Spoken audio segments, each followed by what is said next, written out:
Subjective questions पाई भय लागुची कि ताहले एही board exam selection series T तुम पाई आजिर एही वीडियो रे मुने आछि गत 10 वर्षर प्रश्न तथा विभिन्न बुक्स एवं टेस्ट पेपर को प्रॉपर्ली एनालिसिस करी कार्बन एवं एहार जैविकर 10 टी महत्वपूर्ण प्रश्न एवं एहा होची पार्ट 3।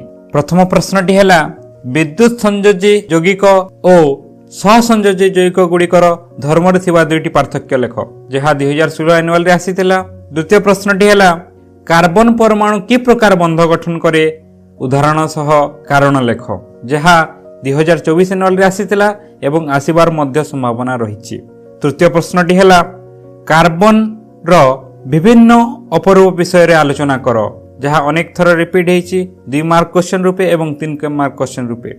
चतुर्थ प्रश्न टी हैला कार्बन रो केउ दुईटी विशेष गुण जोगु कार्बन यौगिक तैयारी होइथाय पृक्त और अपृक्त कार्बन यौगिक काहाकू कहंती उदाहरण सह बुझाओ जहाँ 2017 एनुअल रे 3 मार्क क्वेश्चन रूपे आसीथिला।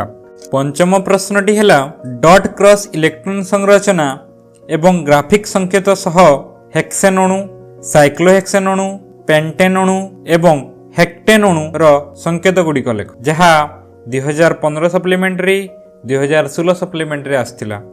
षष्ठ प्रश्न टी हैला पृक्त और अपृक्त हाइड्रोकार्बन मध्य रे दुईटी पार्थक्य लेख। होमोलोगस श्रेणी कोण अणु संकेत सह उदाहरण दे बुझाओ। आइसोमरिज्म कोण अणु संकेत और ग्राफिक संकेत सह उदाहरण दे बुझाओ।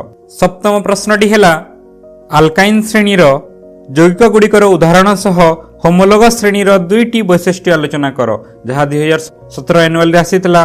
अष्टम प्रश्न टी हैला फुलरिन अणुर गठन किपरि एहार किपरि नामकरण काहेकि करा जायछि जहाँ 2018 एनुअल रे मध्य आसीथिला एवं 2020 एनुअल रे मध्य आसीथिला। नवम प्रश्न टी हैला साबुन किपरि सफा करे बुझाओ। दशम प्रश्न टी हैला हाइड्रोजनीकरण कोण शिल्प रे एहा किपरि प्रयोग करा जाय लेख।